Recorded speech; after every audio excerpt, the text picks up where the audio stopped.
لله رب العالمين والصلاة والسلام على سيدنا ومولانا أبي القاسم محمد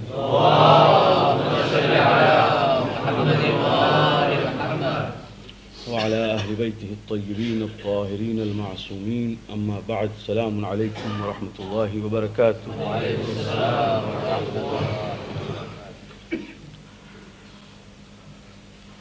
On the subject of Salatul Jama'ah, there are certain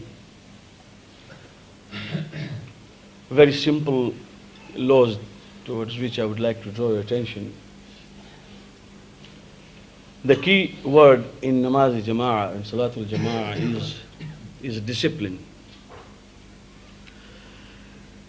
That before we even commence Salat, what is very important to understand is that a sense of discipline is being instilled in the Muslims, that they will stand together as close to each other as possible and in a straight line.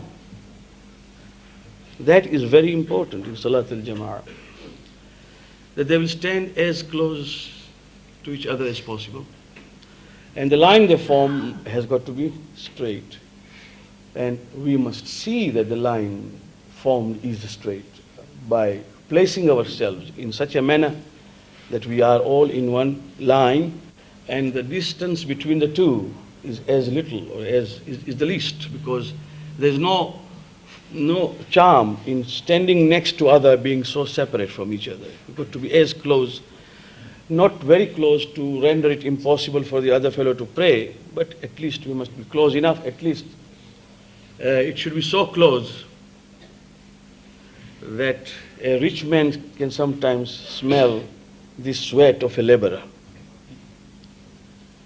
because there is no class.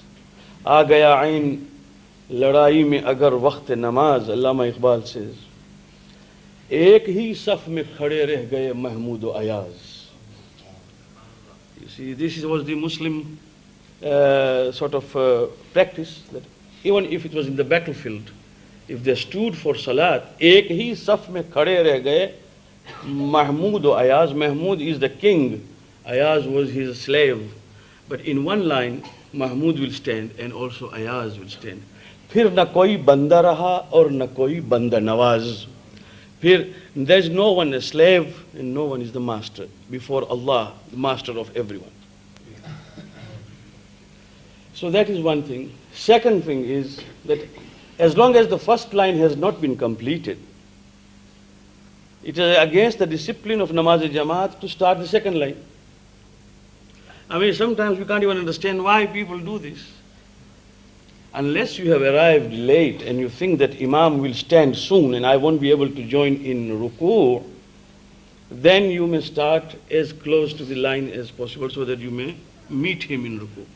But if you have come in time, then we must see that the first line is first completed, full. And the thawab in the first line of Jama'ah is much more and higher than the salat in the second line. And the Prophet sallallahu alaihi wasallam said that join the right side first, the right side of Imam. Finish the right side, fill it first, then the left side of Imam. And when that is over, then start the second line. Same way, right first, and then the left, and then the third. And do not start a fresh line till the previous line has been completed. This is the discipline of Salatul Jama'ah, where the unity is seen as practiced. The third thing is that as long as Imam has not said Allahu Akbar, that is Takbiratul Ihram, the followers cannot say Allahu Akbar. If you say Takbiratul Ihram together with Imam or before Imam, then there is no Salatul Jama'ah. Salatul Jama'ah is after the Imam has said Allahu Akbar, then we follow and say Allahu Akbar immediately. And the Imam has been told by Sharia to wait for a few seconds so that as many followers as possible may say Allahu Akbar. For the Prophet said that when you meet the Imam in his takbir, before he starts Bismillahir Rahmanir Rahim for the surah of Al-Hamd, if you meet him then, the thawab that you get then is more than tons and tons of gold that you may give in charity. That is why the Imam has been told to wait for a few seconds. He says Allahu Akbar and then he waits.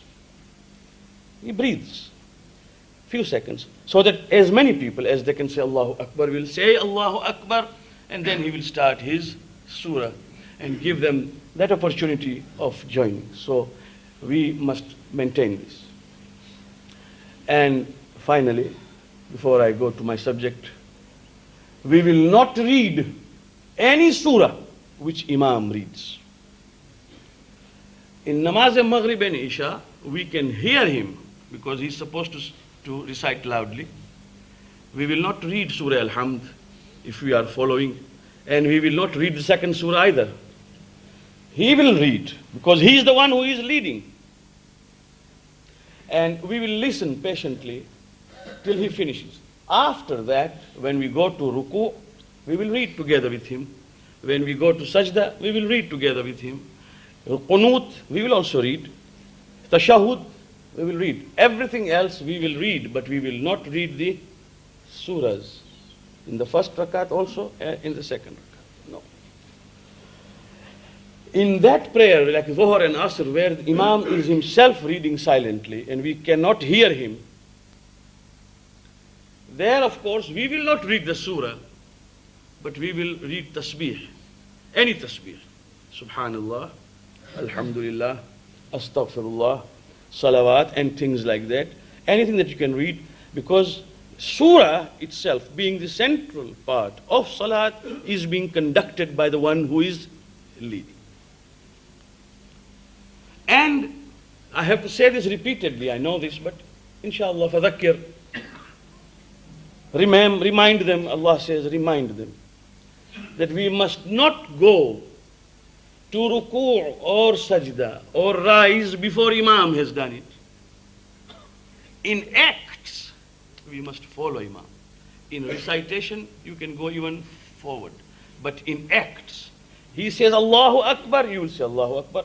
When he goes to ruku', then you will follow and go in ruku'. When he rises from ruku', Sami Allahu liman hamida, then you will rise, not before him. Go to sajda after he has gone, rise after him. I mean, I cannot understand what is the hurry when we are in Salat al-Jama'ah. It hardly is a matter of fraction of seconds. So it must be the proper discipline. May Allah give us tawfiq to follow these masail and show this world, because we don't understand. When the world looks at Salatul Jama'ah, the non-Muslim world, it is really impressed. Consider millions of people in Khane Kaaba, for example, reciting Salat behind an Imam. And when the world sees that they all go together to prostrate and to bow down before Allah subhanahu wa ta'ala, and there is one Imam who leads, and the crowd is colorful and motley. There are blacks and whites and yellows and whatever color may be, high and low. Everyone together saying Allahu Akbar and going to the sajda together. It is shaking the world. We don't realize it has an impact. So wherever, whether a small jama'ah or a large jama'ah, a small congregation or a large congregation, it has got to be like this. Last night we were talking about Ihdina as-sirat al-mustaqima, and the following ayah is the completion of this surah. From tomorrow I will start another surah, but it is a secret. If I reveal it, then the cat will be out of the bag. So, but tonight I want to finish it. Sirat al-ladhina an'amta alayhim غير المغضوب عليهم ولا الضالين. This is to describe which sirat we want to follow. Ya Allah, guide us unto the straight path. Which path? Now, instead of saying which path, I mean, just be careful what I say. Allah is describing whose path. There's a difference. Allah could have described the path itself by saying mustaqim and then saying giving other attributes and qualities of sirat. But he is not giving the qualities of sirat anymore. Now he is giving the qualities of those whose sirat we should follow. Guide us unto the straight path, the path of those whom you have blessed with your ni'mah, and not of those who have incurred your anger and wrath, and not of those who have gone astray. It's so clear. Now, taking my subject which I brought before you last night for further 20 minutes only, who are they who have been blessed? Is this ni'mat only the worldly ni'mah, which means wealth, knowledge, or which means strength and influence, which means large families? What does it mean? If it is only the worldly ni'mah, then the kuffar have more than Muslims have. So it will be sirat al-ladina an'amta alayhim, sirat of Europe, sirat of North America, because they are more blessed and they have got more wealth, and sirat of those Muslim countries who are worse than even kuffar. They call themselves Muslim. Their practices are worse than even kuffar. Shall we take them as ideal? We cannot. Therefore, this ni'mah here, in this ayah, has got to have a special meaning. It means that ni'mah of faith and guidance, which remains with them every moment of life. There is hardly one moment in their lives where the ni'mah is not together with them. And you will not be able to find, even if you take pages and pages out of history, anyone except Ahlul Bayt Salamullah alayhim. You will not be able. These are the only people for whom you can, and everyone will vouch, that in their lives there has never been a moment where there has been slight distraction. And every time ni'mat of Allah, the faith and the guidance has been with them. Ni'mah here is iman, and ni'mah is here hidayah. And if somebody comes to me and says, Mullah Sahab, I want to know a mas'ala, and I say, well, the answer is this, but if I am wrong, correct me. What will happen? If I go to a doctor and say I'm suffering from a particular thing, he says, well, the medicine is this, but if I am wrong, correct me. I'll die of heart attack there and there. Because if the doctor asks me to correct him, then what did I come here for? The doctor has got to tell me that this is the diagnosis and this is the medicine. Over. The masail, this is your question and this is the answer. Follow it. This is what Allah subhanahu wa ta'ala has asked us to do. So, an'amta alayhim means that there has got to be constantly hidayah, constant ni'mah, with such individuals where there has been no distraction. I have said this before. Imam Ahmad Hanbal, the Imam, one of the four Imams of Ahlul Sunnah, was sitting in his mosque when someone came and asked him, said, hey Imam, oh Imam, who was the best of the companions after the Prophet died so that we could follow him? Naturally, he said Abu Bakr was the best of all. And thereafter Umar, and thereafter Uthman. When he finished, another gentleman stood up and said, وَمَا تَقُولُ فِي عَلِي? And what do you say about Ali ibn Abi Talib?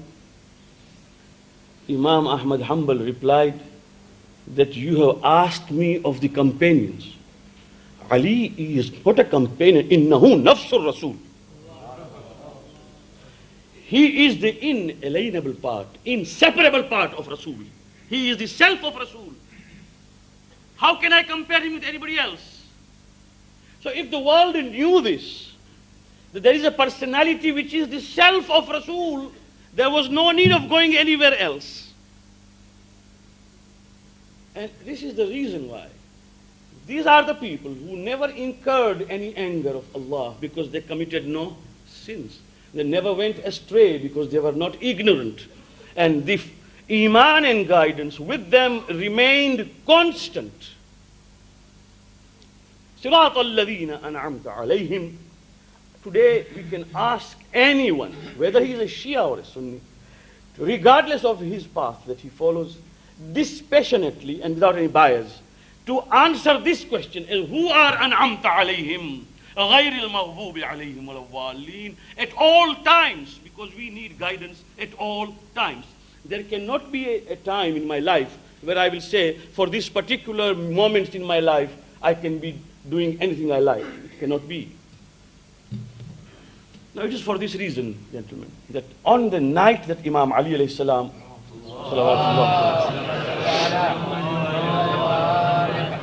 early morning when he passed away, that is on 21st Ramadan, which inshallah is soon coming and we will be again meeting. After the burial of Imam Hassan came to the mosque. And the people assembled the way we have assembled here to console Imam and to extend condolence and to grieve over the parting of Imam Ali alayhi salam. And Imam Hassan stood up and he said, last night,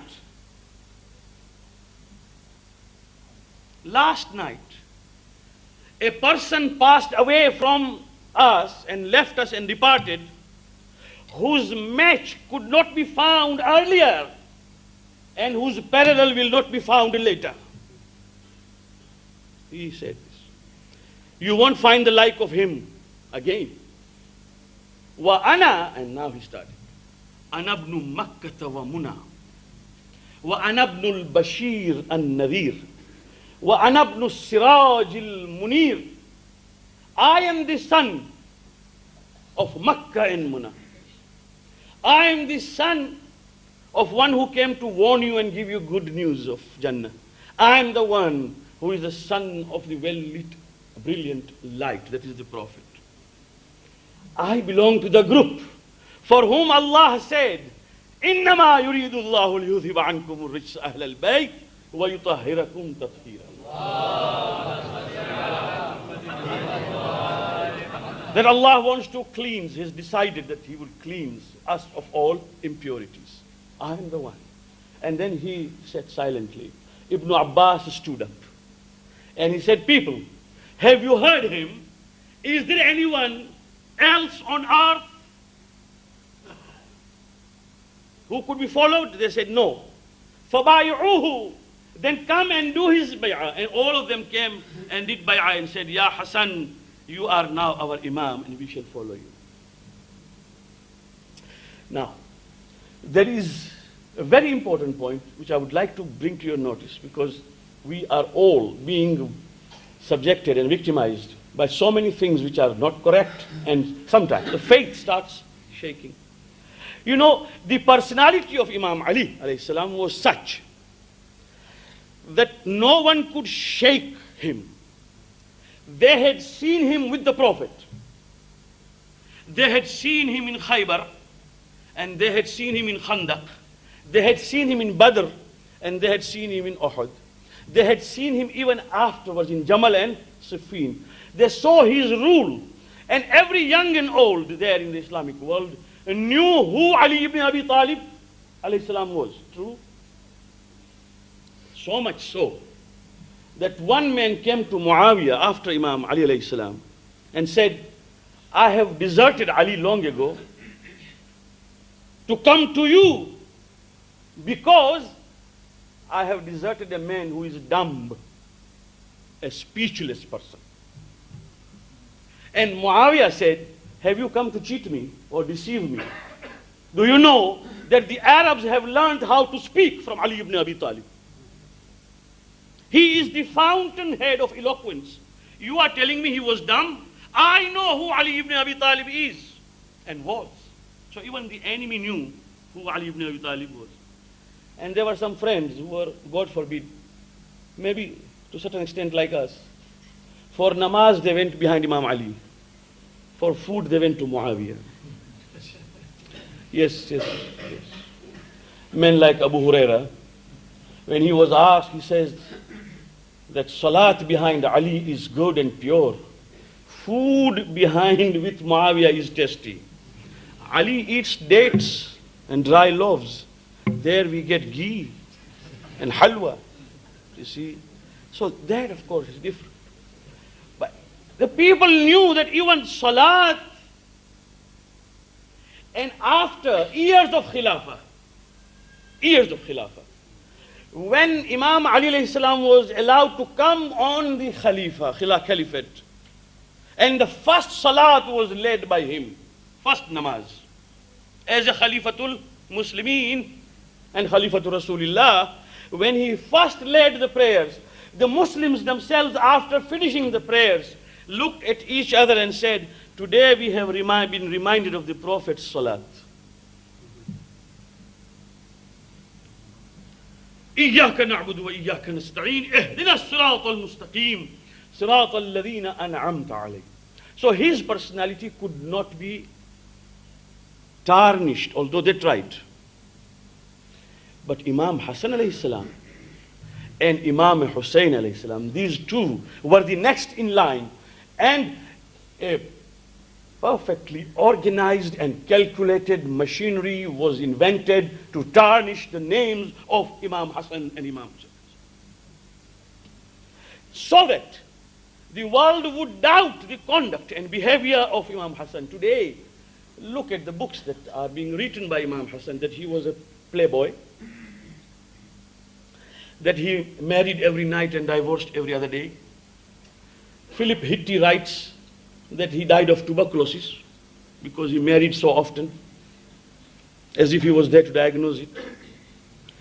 And the sorry picture of all this is that when it is written in English, our people think it is gospel truth. It is English, Baba. The book is written in Arabic. Oh, Arabic. English, yes, it is gospel truth. What is their gospel truth? When we know it for certain that there has been prejudice and bias against Imam Hassan, and there was a whole machinery set up by Muawiyah himself to prove to the world that it is Hassan who is a useless figure.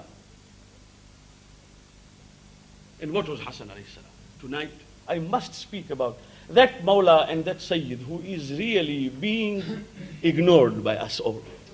We remember him on 15th Ramadan, and then we will remember him on Safar, 7th Safar, and over. Abu Huraira, who is the principal reporter of Ahlul Sunnah wal Jama'ah, he says that in my lifetime, whenever I saw Imam Hassan, I wept and cried. Tears came down my cheeks. Because whenever I saw him, I remembered the Prophet, because he resembled the Prophet in his conduct and also in his physique. Whenever I saw him, whenever he happened to pass, and Jalal Uyun, not of Majlisi, but Jalal Uyun Adaw, it writes that one day Imam Hassan sat down just after namaz at the threshold of his house, and people were just passing. It was summer. It was hot. People happened to pass. Whoever passed, the moment he saw Imam Hassan, Yabna Rasulullah salamun alaykum, he would stand there and there. They could not pass by him till there was a crowd of people, and people could not cross the road because anyone, not talking, just looking at Imam Hassan alayhi salam. Till Imam himself collected his mat and musalla and said, people, you must go to work. Please go on your way. And he went inside. That was the personality of Imam Hassan alayhi salam. In 40 Hijrah, Imam Ali alayhi salam is assassinated and is martyred. And up to 50 Hijrah, Imam Hassan lived. In 41 Hijrah, it is said that Imam Hassan entered into sulh.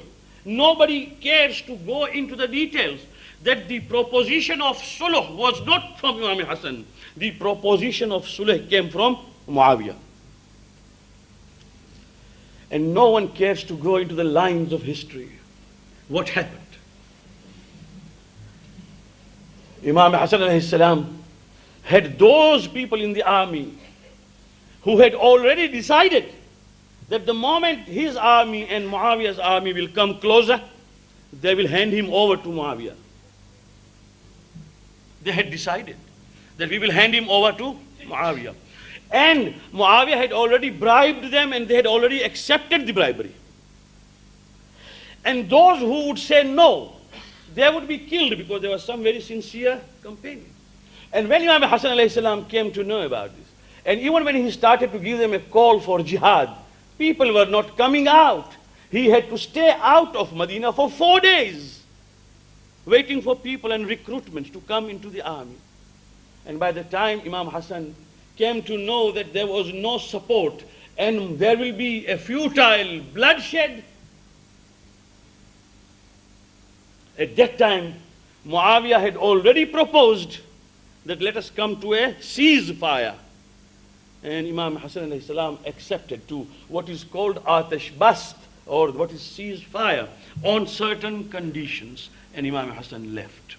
And in Medina, whenever he was being taunted by people that you are the one who humiliated Muslims, he used to say, I have given you honor, because otherwise you would have been mercilessly butchered. You are not prepared even to accompany me, you are not prepared to support me, and there would have been nothing but bloodshed for them.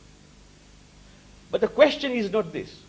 The question is that if this sulh would have been in favor of Muawiyah, as it is said, then after Imam Hassan had left for Medina, Muawiyah would not have kept the paper under his feet. He kept the paper under his feet and said, this understanding and agreement between me and Hassan is under my feet. I don't care what will happen.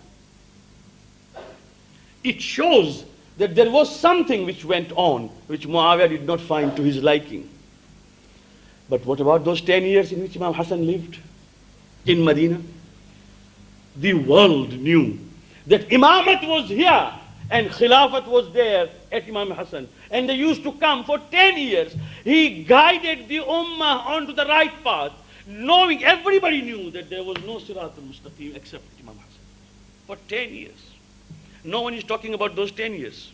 Everybody is talking about only that suluh, that they call it suluh. For 10 years, Imam Hassan alayhi salam guided the Ummah, and the Ummah knew that this is as-Sirat al-Mustaqim. The second accusation, that he died. And when he died, 250 women of Medina went behind his janazah saying, we are all his wives. How many? 250. That means Imam alayhi salam had no other business except getting married and divorcing, and 250 widows were behind his janazah and the other people. Now, I went through the history all over. Now, if a person really marries 250 wives, at least how many should deliver? Huh? At least we should see the number of 50 children, 70 children, 90 children, some. No one has gone beyond 13. No one has gone beyond 13. And to have 13 children, we know it, was possible with one wife also. At the most, two. But 250 wives who lived with Imam for shorter or longer period, none of them had any issues by the Imam. They were simply there to cry behind the janazah of Imam. People were being paid that you prepare one hadith against Imam Hassan, and this is your prize. You prepare another hadith. Do you know, my friends, that Tafsir Suyuti Durrul Manfur, Ad-Durrul Manfur, which is the most famous tafsir of Ahlul Sunnah wal Jama'ah, writes that Imam Ali alayhi salam led namaz al-subuh after having drunk?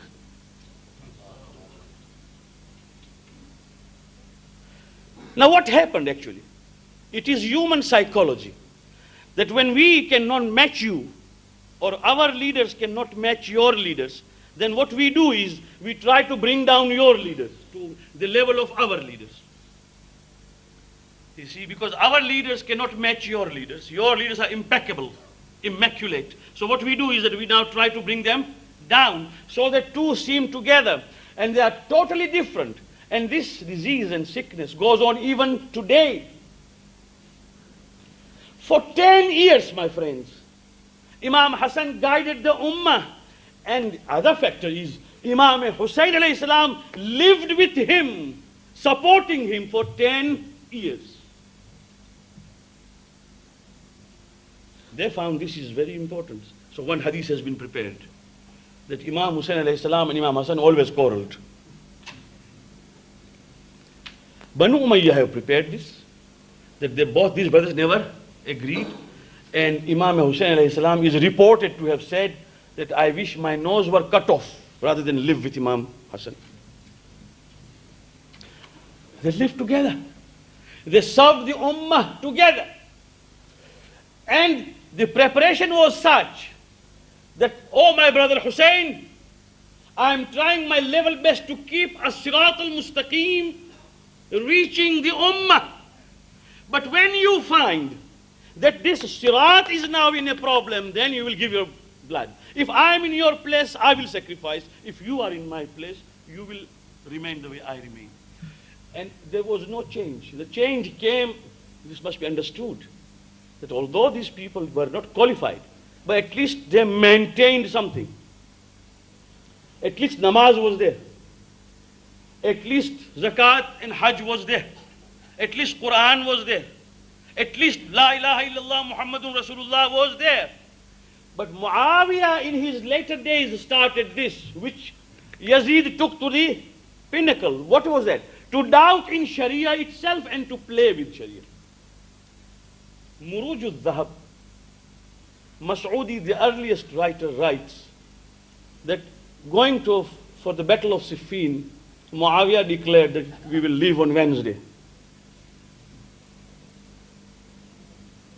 Some of those very pious people, they told him that why not wait for Namaz Jummah?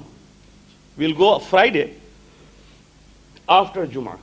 He said, if that is the case, why don't you agree to pray Jummah today? And it is unbelievable, but it is true, reported by the earliest historian, that the Muslims around Muawiyah prayed Namaz Jummah on Wednesday. That was the beginning. And when Yazid came, and for the first time when he said that which has been recorded by all, لعبت بنو هاشم بالملك فلا خبر جاء ولا وحي نزل. Banu Hashim have played a game.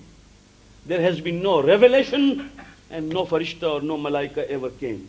But this was hitting at the root. When you hit at the root, then what is required is blood and sacrifice. That is why the circumstances were different. Till Imam Hassan, Imam saw that what is needed is as-sirat al-mustaqim to be maintained and the people to know what is true Islam. When Imam Hussein saw that even sirat is being now annihilated, then he stood up and said, now even at the expense of my life, I shall see that this is maintained. The approach was different. The circumstances were different. And this is what we don't understand. The Prophet said, Al-Hasan wal-Husayn imamani qama aw qa'ada. As if he knew. Definitely he knew. He said, Hassan and Hussein are imams, whether they sit or they rise. That means whether they retire or they rise.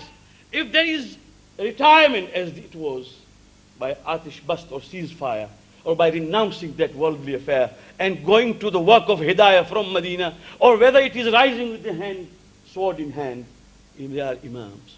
And this is the only point where we fall different from others. The time has come, my friends, that we are proud of those whom we follow. We are trying to be apologetic. You are in a minority. We are in a minority. So what? So what? Allah in Quran says, وَقَلِيلٌ مِّنْ عِبَادِيَ الشَّكُورِ. Very few servants and slaves of mine are grateful. قليل. وَكَمْ مِّن فِئَةٍ قَلِيلَةٍ غَلَبَتْ فِئَةً كَثِيرَةً بِإِذْنِ اللَّهِ. And how many times a small group will overcome the bigger group with the permission of God. So there's no question of how many we are. That is one thing. Second thing, if you are to judge by minority and majority, then the majority today is Christianity and minority is Muslims. What will you say now? Because they are the majority, therefore they are right. There is no question of majority. What happened is, which we must understand, there was a mob psychology. People in authority normally always, النَّاسُ عَلَى دِينِ مُلُوكِهِمْ, people in authority, whatever they said was accepted, although they knew the truth. Few people did not want to leave Ali ibn Abi Talib. The others, they followed the, what we Israeli says, Fatam Shindo. They wanted to follow the Shindo. That the government and the authority, people were getting money, my dear friends. Nepotism started. Fraternization started. Brotherization started. People were getting into authorities. People were getting money. For the sake of that, people forgot Ali ibn Abi Talib alayhi salam. I mean, there is a limit to what you can say. When Mawla sits with all the companions who were there in Ghadir, and he says, were you not in Ghadir? Were you not in Ghadir? Did you hear the Prophet say, Man kuntu mawlahu fahada aliyun mawlahu? Didn't you see? You know what the answer? Mawla, we have gone old, you have forgotten. For fear of authority. Couldn't say no. We have forgotten. This is how it all happened. A few remained steadfast, knowing where the truth was. And this is something which I can never reconcile in myself, that at every problem that arose, Hazrat Umar used to say, go to Ali. If a delegation came from Rome, that means not this Rome, but from Byzantine Empire, if they came and asked questions, no one was there to answer, go to Ali. If there was a case which was a bit problematic and one did not know, ask Ali or call Ali. Tafsir al-Quran, if nobody knew what is the meaning of it, call Ali and ask Ali so that he will tell us what it is. For Quran, for Hadith, for problems, for solutions. Ask Ali, to an extent that at least 11 times in his life he has said, Lawla Aliyun lahalaka Umar. If Ali were not there, Umar would have been destroyed or perished. And once he said, Ya Ali, may Allah not keep me alive for a day when you are not there. So when he was dying, Abdullah ibn Abbas came to him. When a man dies, then of course everything is before him. It is a video of activities, everything. May Allah give us those last moments of our lives in peace. And not only in peace, but in ability to be on the path of Sirat al-Mustaqim, that means the path of the Prophet and Ahlul Bayt, salamullah alayhi. That is what we should ask always. Abdullah ibn Abbas came and Hazrat Umar said, Abdullah, I am worried about who should I hand over. My question is, why should you worry when the Prophet did not worry? You people believe that the Prophet went away and kept everything in the hands of Ummah to decide. But you are worried. So Abdullah ibn Abbas said, if you are worried, then why not give it to Talha? Talha is one of the very famous companions. The answer he gave was that that man walks with his nose in the sky. That means he's very proud. Yeah, he was proud because when Talha died, some of his estate was in the form of golden bricks. And in order to divide among his heirs, people brought axes to cut and break those bricks. You can imagine the wealth. So naturally he was walking with his nose in the sky. Why not give it? They gave so many names. He tried to find fault with everyone. So Abdullah ibn Abbas says, finally I said, why not give it to Ali ibn Abi Talib? Why not give it to Uthman? He said, if I give it to Uthman ibn Mu'ayt, who will overwhelm and overpower the whole ummah. Ibn Mu'ayt means Banu Umayyah. He said, then give it to Ali ibn Abi Talib. Now look at the answer. I'm surprised. He said, if I give it to that man, he will guide the ummah into the right path. I can't understand. If you really believe so, then why not hand over? But it was against all political expediency. And that is the reason why we are so proud that when we say, Ihdina as-sirat al-mustaqim, oh Allah, guide us unto the straight path. And immediately we say, Sirat al-ladhina an'amta alayhim, ghayr al-maghdubi alayhim wal-dhalin. We believe that we are asking him that we may remain steadfast on the path of Ahlul Bayt. Salaamullah alayhim ajma'in. Wassalamu alaykum.